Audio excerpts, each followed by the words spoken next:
살아계신 성삼위 하나님께 큰 영광을 돌린 귀한 찬양 감사합니다. 수고하셨습니다. 또 다른 맛이 또 멋이 있죠.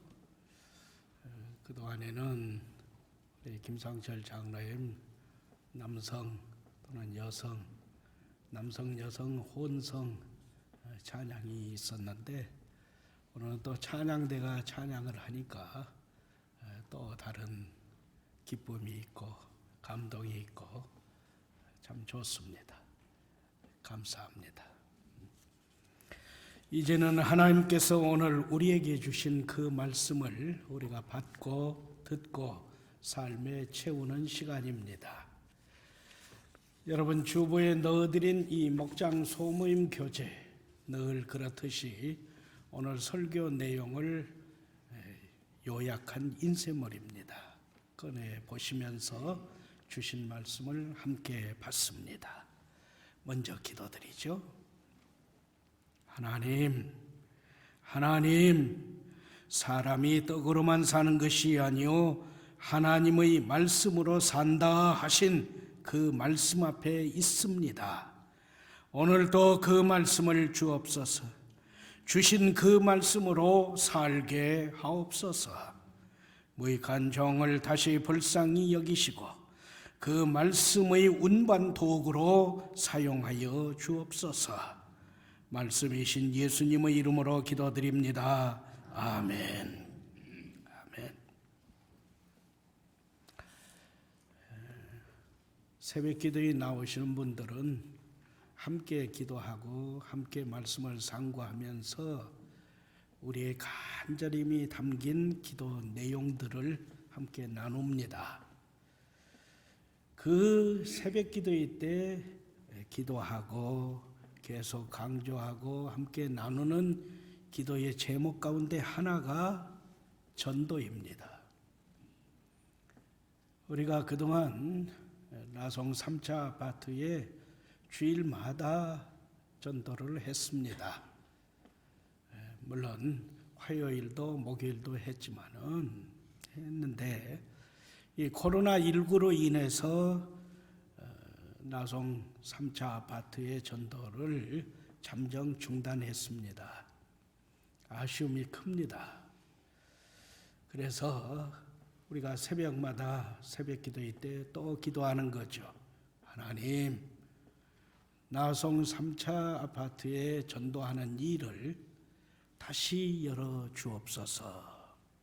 뿐만 아니라 6월이 되면 이 앞에 아델리움 아파트 거기에 5개동 314세대가 입주가 되는데 거기에도 또 7월이 되면 나송 5차 9개 동 756세대가 입주가 되는데 여기에도 전도의 문을 열어 주옵소서 기도하는 거죠. 새벽 기도에 나오시지 않더라도 전도를 위해서 계속 기도해 주세요. 그리고 두 번째는 이 코로나19로 인해서 전도하는 그 방법이 변화를 가져와야겠어요. 그런데 마땅한 것이 떠오르지가 않아요.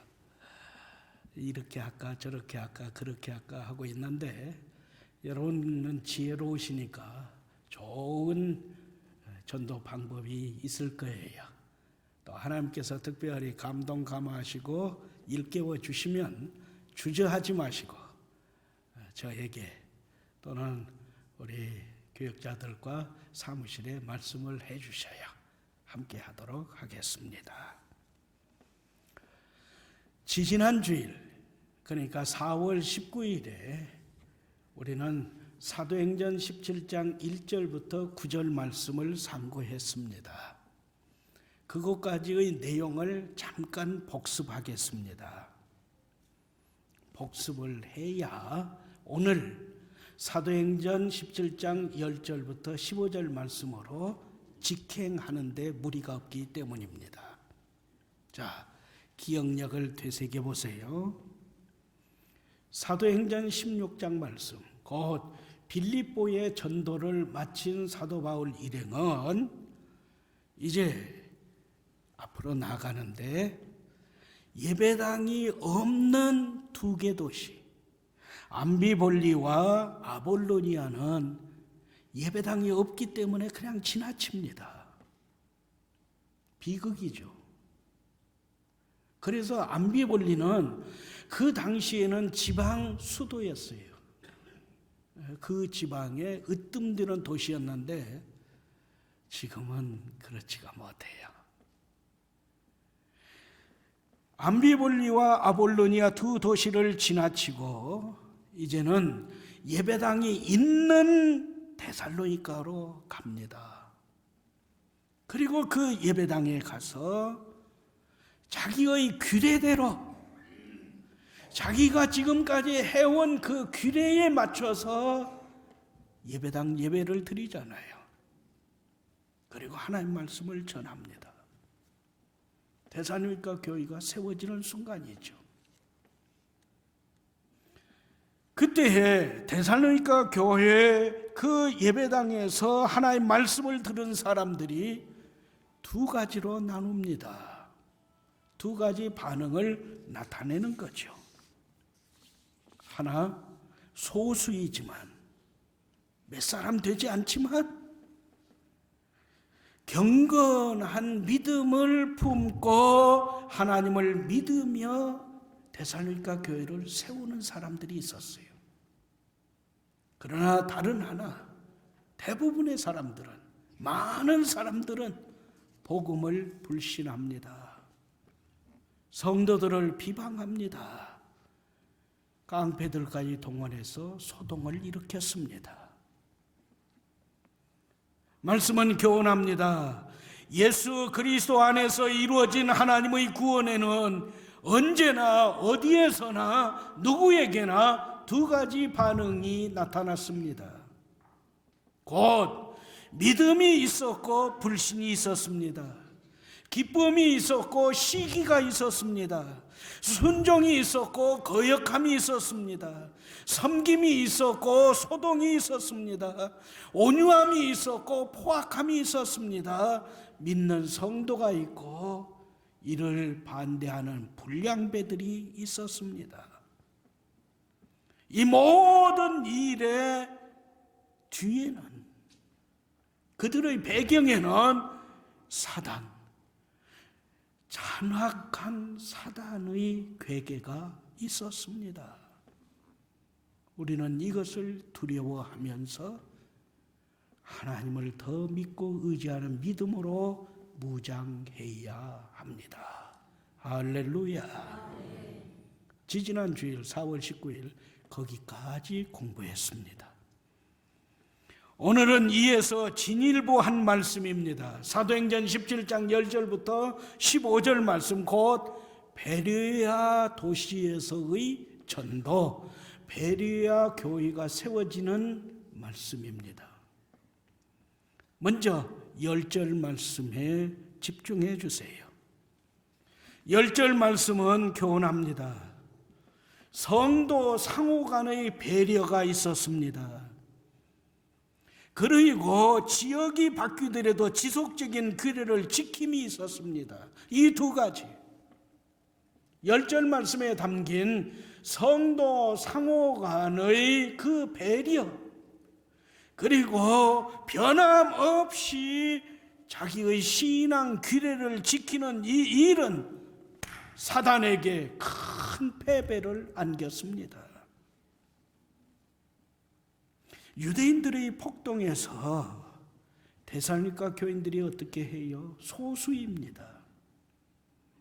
그러나 유대인들의 이 폭동으로 사도 바울과 실라가 어려움이 닥칠까, 해코지를 당할까 해서 바울과 실라를 베레아로 피신시킵니다. 그래서 바울과 실라가 베레아로 피신을 하니까 사단은 춤을 추고 큰 소리로 외치는 거죠. 내가 이겼다. 전도꾼들을 다 내쫓아버렸다. 까불고 있어. 데살로니가는 내 영역이라고. 내가 이겼다. 아주 큰 소리를 쳤습니다. 그러나 10절 말씀에 담겨진 내용은 그게 아닙니다. 10절 말씀은 분명히 사단을 꾸짖고 있습니다. 그리고 믿는 우리 성도들을 깨우치면서 큰 용기를 불어넣고 있습니다. 사탄아, 우리가 너에게 패배하여 베르야로 도망한 것이 아니다. 베르야로 숨은 것이 아니다. 베르야에 가면서 전도를 포기한 것이 아니다. 예수님께서 이 땅에 계실 때 우리에게 분명히 말씀해 주셨다. 이곳에서 박해를 하면 다른 지역으로 피하라 말씀하셨다. 예수님은 성도의 안전은 물론이고 진일보에서 막히면 떠나서 다른 곳으로 가 계속 복음을 전하라 말씀하십니다. 그래서 우리는, 사도들은, 교회는 박해하는 데살로니가를 떠나서 베르야로 간 것이고 베르야에 가서 계속 전도합니다. 할렐루야. 이것이 10절 말씀에 담긴 말씀의 비밀입니다. 사단은 오늘도 믿는 믿음을 방해합니다. 특히 복음 전도를 막습니다. 그리고 이겼다 합니다. 그러나 말씀은 분명히 교훈해요. 실상은 사탄은 자기가 쏜 화살에 자기가 맞고 쓰러집니다. 모든 것이 합력하여 선을 이루게 하시는 하나님은 사단의 방해에서도 서로 돕고 서로 위로하고 서로 섬기고 서로 세워주는 성도의 그 교제를 통해서, 그리고 변함없이 어디로 가나 언제나 어떤 일을 당하나 지속적인 신앙의 규례를 지키는 성도로 인하여 복음이, 예수 그리스도의 복음이 더 멀리 그리고 더 많은 사람들에게 전파되고 믿는 역사를 이루시는 하나님이시다.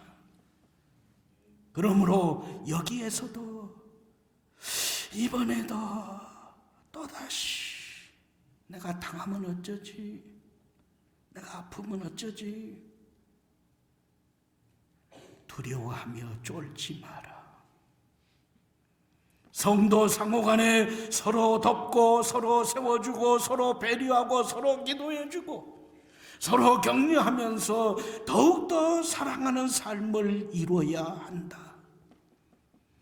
데살로니가로부터 피신을 했다 하더라도 예수님을 섬기고 예수님을 기쁘시게 하는 이 믿음의 삶은 결코 멈춰서는 안 된다.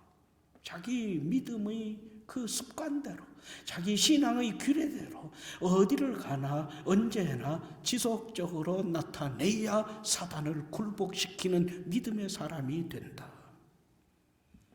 베르야에서도 규례대로 여전히 다시 또 예배당을 찾아가서 예배를 드리면서 전도하는 일을 계속해야 한다.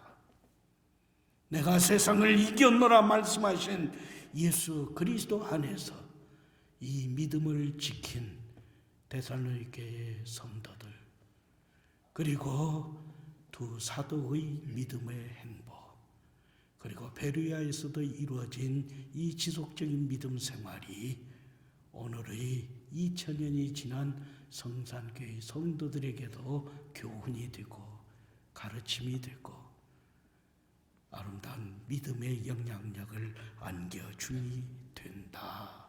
할렐루야. 이제 우리는 11절과 12절 말씀으로 갑니다. 저는 10절 말씀보다 10절 말씀에 대한 말씀의 내용보다 11절, 12절 말씀의 내용을 얼른 말씀드리고 싶습니다. 베레아 사람들은 데살로니가 사람들과 달랐습니다. 결정적인 다름이 있었습니다. 그 결정적인 다름이 뭐라고 그래요? 우리 개역 개정판 성경에는 너그러움이라고 그래요. 그러나 개역 성경을 비롯한 사실 원어 성경은 신사적이라는 말입니다. 베레아 사람들, 특히 베레아의 교회를 이룬 성도들의 삶은 데살로니가 사람들보다도 더 신사적이었습니다. 더 너그러운 사람들이었습니다. 고상한 인품의 사람들이었습니다. 그들은 점잖았고 예의가 바른 언행을 일삼았으며 교양과 품위를 지녔으며 마음이 넓고 이해심이 많은 사람들이었습니다. 곧 데살로니가 사람들과 비교되지 않는, 데살로니가 사람들에게는 없는 세 가지 특징을 지닌 신사들이었습니다. 신사숙녀의 믿음 생활을, 인품을 지닌 사람들이었습니다. 그게 11절 초반에 있는 말씀입니다. 그러면서 설명합니다. 신사적인 믿음이란 신사숙녀, 더 너그럽고 고상한 인품의 소유자란 어떤 것인가? 말씀이 다음 주일부터는 넥타이도 매고 양복도 입고 좀 봄철도 됐으니까 좀 멋진 최신식 패션 양장도 입고 그러고 오라고 하는 것 같다. 아무래도 더 신사적이었다, 더 너그러웠다, 고상한 인품의 모습이 풍풍 풍기는 사람들이었다. 그러니까 옷차림도 있어야지 않는가, 구두도 좀 광나게 닦아야 하는가, 그런 것이라고 생각합니까? 그게 신사적이고 신사숙녀의 인품이요 믿음 생활의 모습이라고 생각합니까? 말씀은 어떻게 교훈합니까? 11절, 12절 말씀은 세 가지를 교훈합니다. 하나, 11절 말씀, 베레아 성도들은 간절한 마음으로 말씀을 받았습니다. 할렐루야. 베레아 성도들은 말씀에 마음을 열었습니다. 그리고 귀를 열어 경청했습니다. 설교의 어떤 약점을 잡으면서 트집 잡지 않았습니다. 말씀을 환영하며 예수님께서 교훈해 주신 씨 뿌린 사람의 비유에 담긴 교훈처럼 모든 준비를 제대로 갖춘 마음밭으로 말씀을 받아서 100배, 60배, 30배의 결실을 거두는 사람들이었습니다. 아멘. 그렇습니다. 말씀은 간절한 마음으로 말씀을 받는 성도가 신사요 너그러운 고상한 인품의 성도다 합니다. 두 번째, 11절 말씀, 베레아 성도들은 받은 말씀이 그러한가 매일 날마다 상고했습니다. 말씀은 교훈합니다. 간절한 마음으로 말씀을 받은 후에 그 말씀을 잃어버리지 않았습니다. 뺏기지 않았습니다. 예수님이 교훈하신 그 길가에 뿌려진 심령처럼, 길가의 심령, 돌 위에 떨어진 그 돌 위의 심령, 가시덤불, 거기 속에 떨어진 가시덤불 심령, 그게 아니었습니다. 또한 간절한 마음으로 말씀을 받은 후에 이단처럼 말씀에서 어긋난 믿음의 대상, 믿음의 방법을 잃어버리지 않았습니다. 간절한 마음으로 말씀을 받은 후에 그냥 무턱대고 믿어. 아멘. 그러면서 자기 함정에 빠지는 그게 아니었습니다. 오직 말씀을 맞춰보았습니다.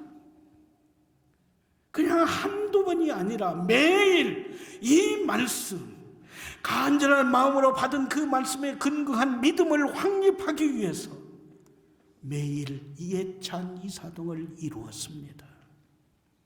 삶의 문제들을 말씀으로 풀어가기 위해서 오늘 또 말씀을 상고했어요. 말씀을 적용해 보면서 점검했어요. 성경 공부하면서 예찬 이사동 하는 그가 진짜 신자인지 고상한 성도의 삶을 이루고 있는지 바로 거기에서 판명되기 때문입니다. 하나 더 있습니다. 세 번째입니다. 그것은 12절 말씀입니다. 열매 맺음입니다.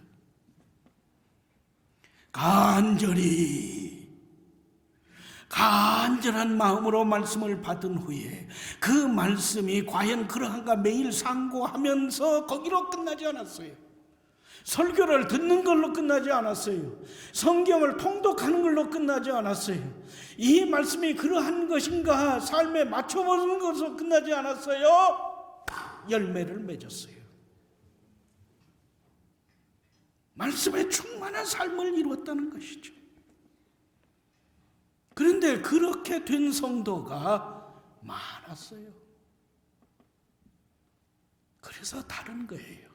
특히 데살로니가 교회는 야손이 있었어요. 아리스타고가 있었어요. 세군도가 있었어요. 몇 명의 성도. 제가 말씀드린 대로 한 10명 안팎의 성도가 있었어요. 그러나 12절 말씀은 분명히 우리에게 교훈합니다. 베리아에서는 많은 유대인들이 믿었고 상당수의 고유직 헬라인들도 믿었다 합니다. 열매 맺은 거예요.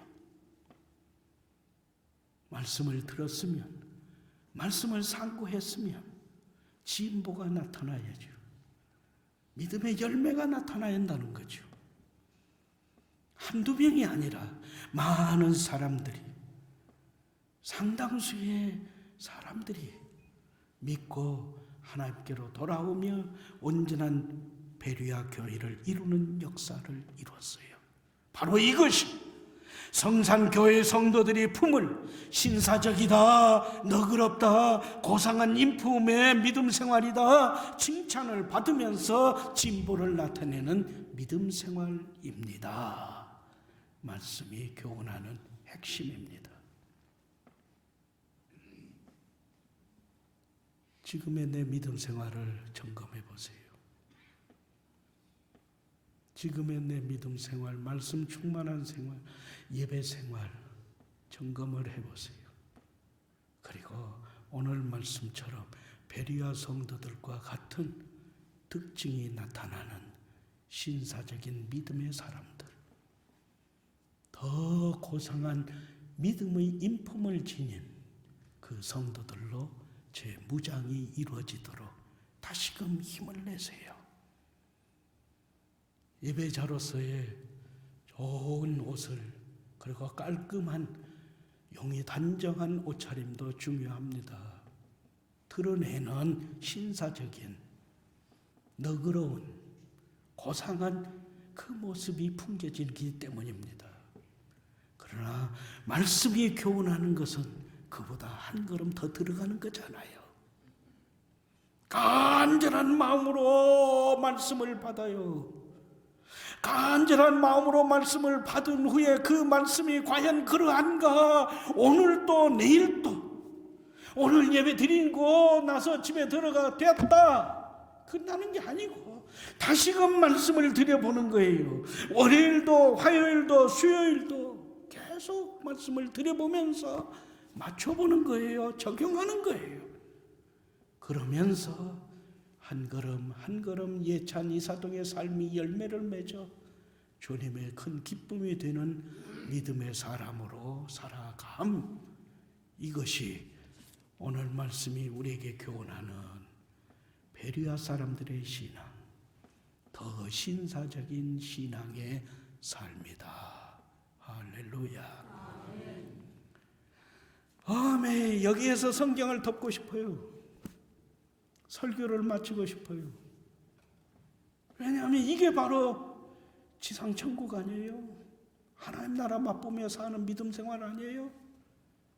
그런데 다시 말씀은 교훈합니다. 사탄을 주의하세요. 사탄의 역사를 주의하세요. 사탄의 대리인들이 있다는 것을 잊지 마세요. 그것이 13절, 14절, 15절 말씀의 교훈입니다. 13절부터 15절 말씀을 정리하여 풀이하면 이런 내용의 교훈입니다. 깡패들을 동원하여 난동을 부리며 바울과 실라를 내쫓았던 데살로니가의 유대인들에게 소문이 들립니다. 우리가 내쫓았던 바울과 실라가 베르야로 갔대. 근데 베르야 사람들이 신사적이었대. 너그럽고 고상한 인격을 가진 사람들이었대. 그래서 복음을 받았고 믿었는데 우리는 한 10명 안팎이었잖아. 거기는 많은 유대인들이, 상당수의 헬라 그 고위직 관리들이 예수를 믿었다고 그래. 어찌 그런 일이 있대? 가보자! 그래서 데살로니가 유대인들이 베르야를 찾아갑니다.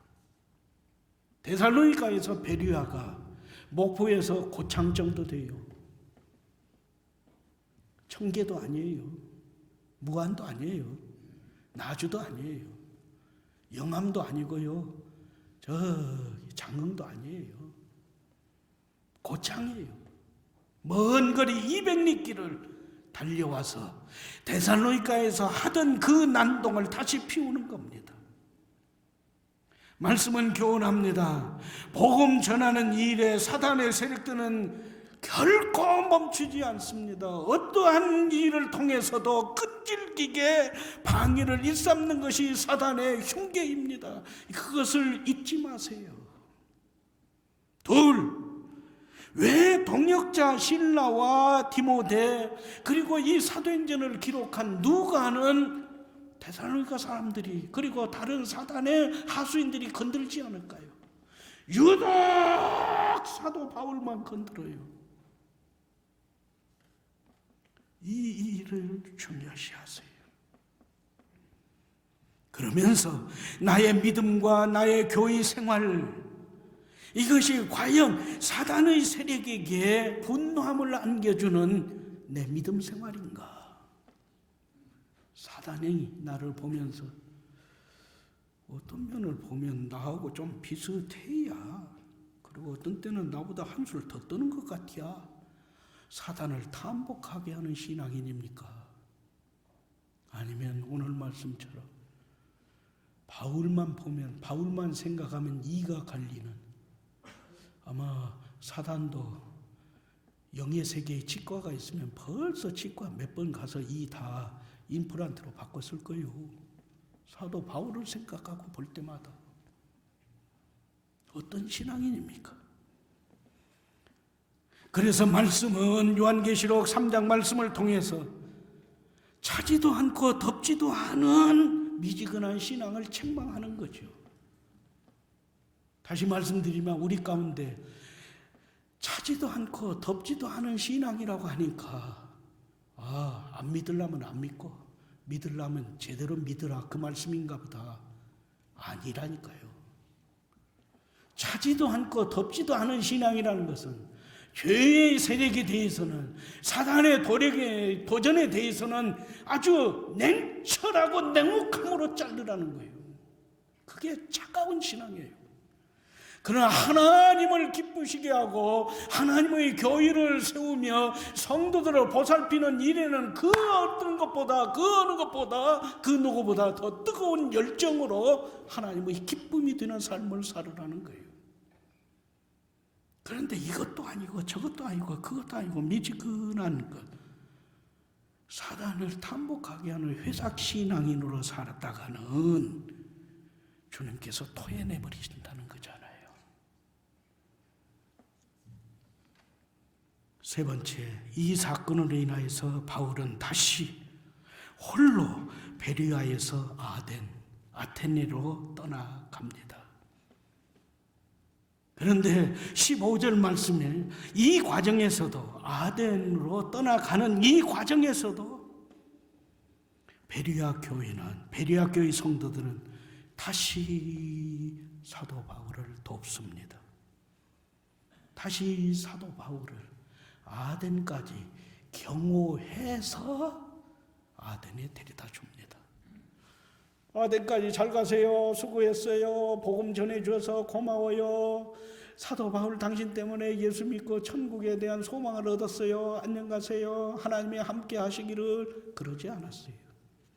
경호하듯이 감싸고 보호하면서 아덴까지 데려다 주었어요. 데살로니가 교회 성도들이 밤에 바울과 실라를 베레아로 데려갔듯이 이번에 베레아 성도들 역시 비록 바울 한 사람이지만 아덴까지 경호하면서 동행했다는 이야기죠. 말씀은 교훈합니다. 성도 상호 간에 서로 돕고 서로 세워주고 서로 배려하고 서로 위로하고 서로의 삶을 나누는 이 더욱더 사랑이 있어야 합니다. 예찬 이사동을 멈추지 마세요. 규례대로 또 예배당에 찾아가서 예배드리며 전도하세요. 성도 상관의 배려와 지속적인 규례 지킴은 사단에게 오늘도 패배를 안겨주는 성도의 삶의 핵심 요소 중에 하나이기 때문입니다. 할렐루야. 오늘 말씀은 여기까지 하렵니다. 신사적인 성도의 삶. 말씀이 인정하는 고상한 성도를 만나보고 싶으세요? 그렇다면 청호시장 앞에 있는 성산교회 한번 가보세요. 거기 가면 많아요. 이 소문을 듣는 우리 성산교회를 함께 세워나가십시다. 오늘 이 시간 이 예배를 통해서 주신 말씀을 다시금 품고 이 소문을 얻는 성도로 무장하여 다시금 한 주간의 세상살이로 나아가십시다. 그러한 여러분에게 디모데후서 2장 15절 말씀을 쉬운 말로 풀이해서 봉독합니다. 말씀을 다시금 들으세요. 너는 진리의 말씀을 올바르게 분별하며 부끄러울 것이 없는 일꾼이다 인정을 받고 자신을 하나님 앞에 드리기를 힘쓰라. 아멘. 하나님, 모든 것이 합력하여 선을 이루게 하심을 감사합니다. 이 복된 삶을 누리며 간증하게 하옵소서. 간절한 마음으로 말씀을 받고 받은 그 말씀을 매일 묵상하는 예찬 이사동으로 주님의 기쁨이 되게 하여 주옵소서. 힘써 전도하게 하여 주시고 저에게 전도의 문을 열어주시며 감당하는 지혜와 열심도 더하여 주시옵소서. 예수님의 이름으로 기도합니다. 아멘.